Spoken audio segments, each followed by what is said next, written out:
बाबा जी की प्यारी सास संगत जी, आज जो मैं आपको बहुत ही गहरी और सच्ची घटना बताने जा रही हूँ, वो सुनकर आपकी आंखों से आंसू रुक नहीं पाएंगे। घटना सुनने से पहले अगर आपने हमारा चैनल लाइक, शेयर, फॉलो और सब्सक्राइब नहीं किया है तो जरूर कर लीजिए। साथ में बेल आइकन भी जरूर प्रेस करें जी, जिससे आपको बाबा जी की प्यारी प्यारी बातें पता चल सके। वो कहते हैं ना, हजारों ऐब है मुझ में ऐ मेरे सतगुरु, नहीं कोई हुनर बेशक, मेरी खामी को तू खूबी में तब्दील कर देना। ये घटना उन दिनों की है जब पुराने जमाने में हम कोई भी पैसों का लेन देन करते थे तो किसी के पास कोई ठोस सबूत नहीं होता था। जैसे कागज पर हिसाब किताब लिखा होता था, वही सालों साल चलता रहता था। तो जो गरीब लोग होते थे वो अपने पैसे साहूकार या किसी अमीर आदमी के पास रखवा देते थे, यह सोचकर कि कुछ सालों बाद जब जरूरत पड़ेगी तो पैसे साहूकार से उठा लेंगे। ऐसे ही एक पंडित ने किसी साहूकार के पास 500 रुपए रखवाए, यह कहकर कि जब मेरी बेटी बड़ी होगी तो ये पैसे मुझे लौटा देना, ताकि मैं अपनी बेटी की शादी में इन पैसों को लगा सकूं। समय बीतता गया और उस पंडित की बिटिया बड़ी हुई। बिटिया की शादी का समय जैसे ही पास आया तो पंडित जी साहूकार के पास चल दिए। अब पंडित जी ने जैसे ही साहूकार से पैसे मांगे तो वो तो मुकर ही गया और उसने बिना पैसे दिए पंडित को भगा दिया। अब पंडित परेशान हो गया और सोचता रहा कि क्या करूं, कहाँ जाऊं। आखिर में बहुत परेशान होकर वो राजा के पास पहुंचा और उसने अपनी सारी परेशानी राजा को बताई कि कैसे साहूकार ने उसके पैसे वापस नहीं किए।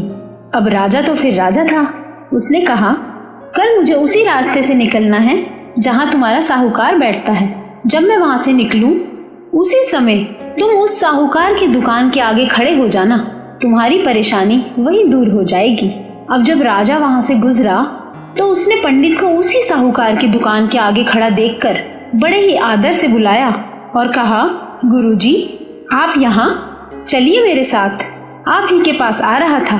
अब वहाँ से निकलने के बाद राजा ने कुछ दूर जाकर पंडित को अपनी गाड़ी से उतार दिया और राजा बोला, अब तुम चिंता मत करना, मैंने तुम्हारी परेशानी दूर कर दी है। शाम तक या कल सुबह तक तुम्हें तुम्हारे पैसे मिल जाएंगे। अब उधर साहूकार हैरान कि जिस पंडित के पैसे मैं मार के बैठ गया था वो तो राजा का गुरु निकला। अगर मैंने इस पंडित को पैसे वापस नहीं किए तो ये राजा से शिकायत करके मुझे गांव से ही निकलवा देगा।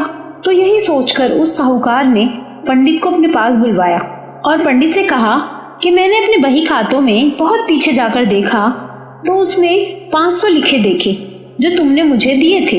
तो 500 का अब तक का ब्याज हुआ 15,000 रुपए, और क्योंकि तुम्हारी बेटी की शादी है तो 1,000 रुपए मेरी तरफ से भी बिटिया को दे देना। तो कुल मिलाकर मैं तुम्हें 16,500 देता हूँ। खुशी खुशी अपनी बिटिया का कन्यादान करो। वाह मेरे सतगुरु। अब आप खुद ही सोचो, जब एक राजा की मौजूदगी से एक आम इंसान के बिगड़े काम बन गए तो जिन्हें दुनिया बनाने वाला मालिक मिला हुआ है, क्या उनका कोई बाल भी बांका कर पाएगा? इसीलिए बाबा जी की प्यारी सास संगत जी, हमें यह विश्वास होना चाहिए कि बाबा जी हमारे कितने अंग संग हैं। हमें हर पल शुक्रगुजार होना चाहिए कि मालिक के होते हुए हमारे हर काम यूं आसानी से हो जाते हैं। और मुश्किल से मुश्किल काम जब यूं आसानी से हो जाते हैं तो कई बार हम हैरान हो जाते हैं कि जिससे हमें कोई उम्मीद नहीं होती वो हमारा काम इतनी आसानी से कर जाता है कि आंखों से आंसू रुक नहीं पाते। और हमारे अंदर से यही आवाज आती है कि शुक्र है बाबा जी, शुक्र है। आप अगर आज भी पीछे मुड़कर देखो तो हमें जरूर एहसास होगा कि आज का दिन पिछले दिनों से कितने गुना प्यारा दिन है और हम शुक्र करते नहीं थकते। ये तो प्यार और विश्वास का रिश्ता है।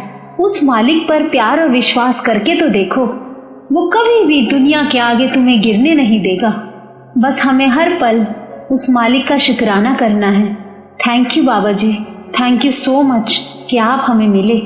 अगर आपको ये वीडियो अच्छा लगा हो तो लाइक ज़रूर करना जी, शेयर, फॉलो और सब्सक्राइब भी ज़रूर करना जी।